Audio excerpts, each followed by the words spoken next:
Civilization is one of those series that seems to launch in a very different state, and then over the years is gradually refined by the developers, rather than launching where everyone's happy. Well, let's be honest, no one's ever happy anymore. So when I saw the critique of Civilization VII, I was keen to try out the Nintendo Switch version. So I've been doing just that over the last few days, and I definitely have some thoughts. It's developed by Firaxis Games and published by 2K, and released on the 11th of February. I'm going to start the review with performance because that's what a lot of you are going to care most about on the Switch version, but I will also give you my thoughts on the game, some of the good things and a few bad. Is it a civilized release, or are we about to get a little bit savage? Well, my name's Mark Walker, welcome back to SwitchUp. If you enjoy the content, stick around. Now let's find out. Nintendo Switch version features, well, cross-play, so that's a good start. It also has online multiplayer. However, there are some limitations straight away to what the Switch can do, specifically when it comes to the size of the maps. If you're setting up a skirmish game, you'll notice you only really have the options for tiny or small maps, and I believe the maximum is standard size. This then may limit the amount of gameplay you're going to get online when playing cross-platform. The next pertinent question is, does it require you to always be online? The answer is no. Now 2K do the usual of filling it with their sign-up sheets, but in fairness, it's not as overt as I've seen in some Ubisoft games. I mean, that's hardly saying much, and you can quite happily play without ever being online. However, certain functionality, specifically online systems which are accessible from the menus, well, they'll be completely unavailable unless you sign in. The Nintendo Switch then is targeting 30 frames per second. Now when you're starting out and you're just playing a very small settlement, things are generally okay. It can hit that most of the time, and the visual quality seems to be using dynamic resolution scaling on Switch, things like shadow resolutions, textures. It very much resembles what you would imagine the Switch version to look like. A little blurry, not the worst I've ever seen, and you can change text size as well, which is also a nice addition, but that also creates a little bit of an issue. Now the Switch version does also feature touch screen. If you're someone that likes to play that way, you might want to think twice about that on Switch. The touch screen implementation, it's reasonable, but there's too many complex systems here, and the fact that the UI in and of itself isn't great, even outside of the Switch version, those two things coming together, they don't play very nicely. Selecting units and then deselecting them can feel a little bit fiddly. Swiping around does feel quite natural though, and you can pinch in and out to zoom, but it all gets a bit fiddly when you're trying to press on specific things. It's funny because in some ways it's better and others much worse than just using a standard controller. If you're trying to reach a weird part of the UI, just touching it with your finger, it does make more sense and it's a lot faster, but when you've grown accustomed to how to deselect items and the general navigation with a controller, it just feels a little bit odd. I think the best way to describe touch is it's inconsistent. Combine that with some performance issues that we should probably talk about right now, well, it becomes a bit of a nightmare. So, as I said, if you're starting out and you're on a small map, it's all hunky-dory, tickety-boo. 25 to 30 frames per second, it's not going to set the world on fire, but it's not terrible. That is until you set up a custom map. Now, I can totally see why there are limits to the size of the maps you can currently play on Switch, although Firaxis have said that they are going to get larger maps working and bring that post-launch. I'm not entirely sure how they plan on doing that, honestly, because my goodness does it begin to chug when you have a lot going on. As soon as you have multiple civilizations all doing things, it begins to grind, not to an entire halt, but certainly down to a slower and more lethargic pace. The initial load time takes quite a while, but you kind of expect that. During those skirmishes, as the fog of war is uncovered and you're waiting for your turn, it takes ages. Those turns tend to fluctuate as well. Sometimes they're fine, but others, it'll be 5 minutes of just sat there waiting, unable to actually do anything, just scratching your head. Now, I do have to stress that this is under certain conditions. Playing through the campaign, selecting your heroes, and gradually reaching the process whereby it's gonna chug, well, during that time, it's quite enjoyable. And look, I know the original Civilization 6 that we had on Switch had the same issue when things got large, but it's not overly pleasant. I briefly touched on the UI not being very well adapted for the Switch platform, and again, Firaxis have said that there's a big patch that's going to come by March that should resolve this, and that's across all consoles, or at least improve upon it.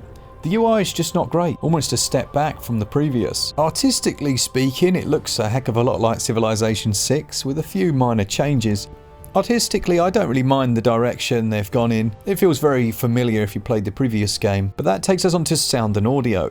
Now, the musical scores between the different factions and civilizations is actually really good. It's one of the strongest aspects of the game. Every civilization you play as, it feels like a fresh culture, mainly due to the music. Now, unfortunately though, that's perhaps where the good things end when it comes to the audio changes. There seems to be a significant decrease in the amount of exposition narration. Now, for some of you, you may think, yep, fantastic, that's great. But actually, there's a large group of civilization players that enjoy that world building and having that historical information relayed. Here, there are sentences that just seem almost like they've been cut down to the bare minimum. Again, you may be on the side of the fence where that's a real positive, but I feel like you're losing something for those players that really like that historical depth. It's not always bad, let's be honest, some games they just waffle for ages, but it goes too far in the opposite direction for me. So then, visuals and performance, well combined, they're not terrible, they're just not great. They score 12 out of 20. Sound and audio, I wish there was a little more when it comes to some of the voice acting, but look, the music is great and the sound effects are fine. That scores 17 out of 20.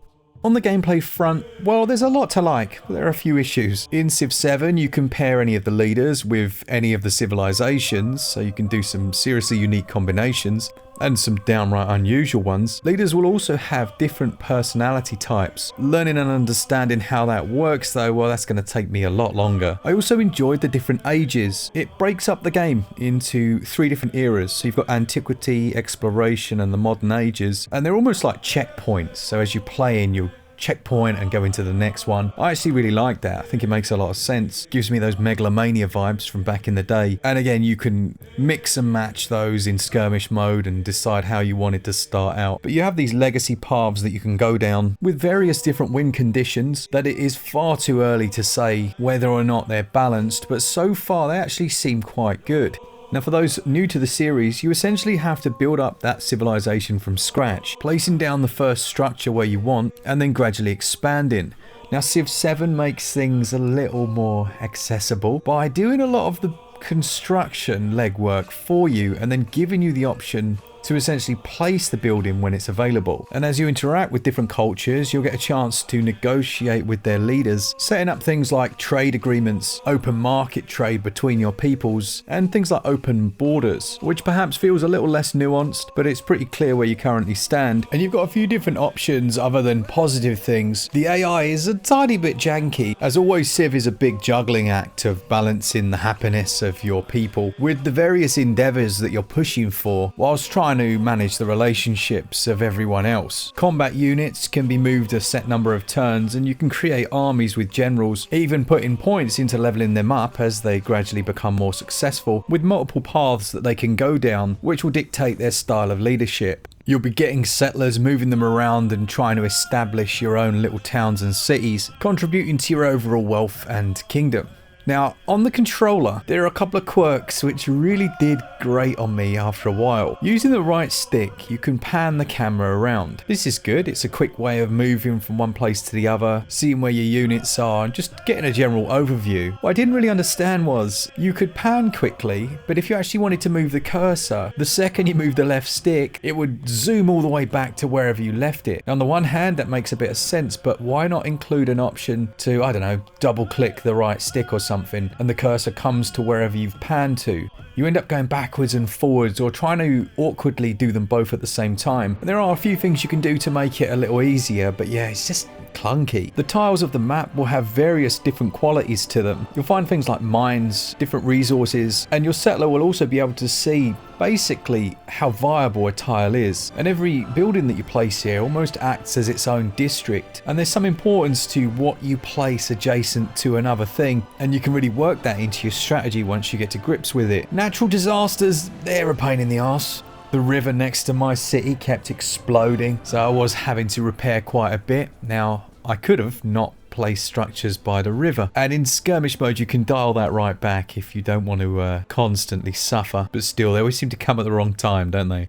Interestingly, for a game that centers around resource management, I actually found that aspect to be one of the easiest parts. Certainly more so than Civ 6. Finding gold, as you would expect, is a good thing, but here it can be incredibly powerful. And my rival's AI was making some questionable decisions. They did a full-out attack at one point, and I was just churning out troops with a seemingly endless supply of cash that the AI just couldn't figure out. Now, day 1 Civ is very different to day, I don't know, 1000. And there are a lot of things I don't like about Civ 7. There's still a lot to enjoy here for strategy fans. The ages system saves it for me. I just really like that idea personally. And it's where some of the best details come in, with quite a different flow between each one. And Civ switching, I think, is actually quite cool, being able to switch things up, obviously at the cost of historical accuracy, but it's a game and it's supposed to be fun, so having that choice is nice. The UI, I don't know what they were thinking, and the general controls as well, just, they pain me a little. I give gameplay 14 out of 20, and controls, they score 10 out of 20. Sid Meier's Civilization 7 is going to cost you $49.99 or your regional equivalent, and there's also a physical available that's already a little bit cheaper. It features offline 1 player, you can do local wireless with like a few switches, up to 6, and you've got online for 2 to 6 players as well. There was also that ludicrously priced Founders Edition. It was 110 quid. That's absolutely bonkers, and there's no need for that. The same goes for the Deluxe Edition, which is like 80 quid. It's got a bunch of new leaders and civilizations that I just don't like it. It's essentially they strip stuff out of the main game and sell it back to you. When you see the file sizes for them as well, they're like kilobytes. They're literally unlocking something that's already in the game. Yeah, I just don't like it. I really don't. I know, you know, the game offers you good value in terms of what is there, but the Switch version particularly doesn't run great, so value does suffer in that regard. The base game though, $49.99, you know what you're getting. You're getting hundreds of hours of strategy. If you enjoy the new systems at play, then you're going to have a good time. But overall, I'm not sure if it's 1 step forward and 2 steps back. I score value 14 out of 20.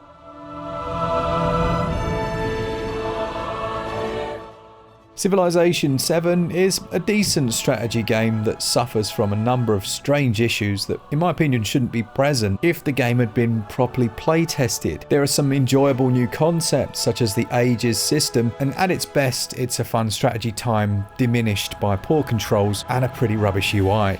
It gets a SwitchUp score of 67%. So there we have it, a massive game, really difficult to review. I'm sure there will be people that disagree with me. I think if I was playing this on PC where I could have the huge map sizes, no performance issues, the core game isn't actually that bad. Over the coming months, it'll be interesting to see if Firaxis do improve upon the other aspects that are mostly cosmetics, like that rubbish UI. Alright, thanks to our Patreons, to all of you that enjoy the content, and as always, for all things Switch, all the time, keep it Switch up. Cheers guys, see ya!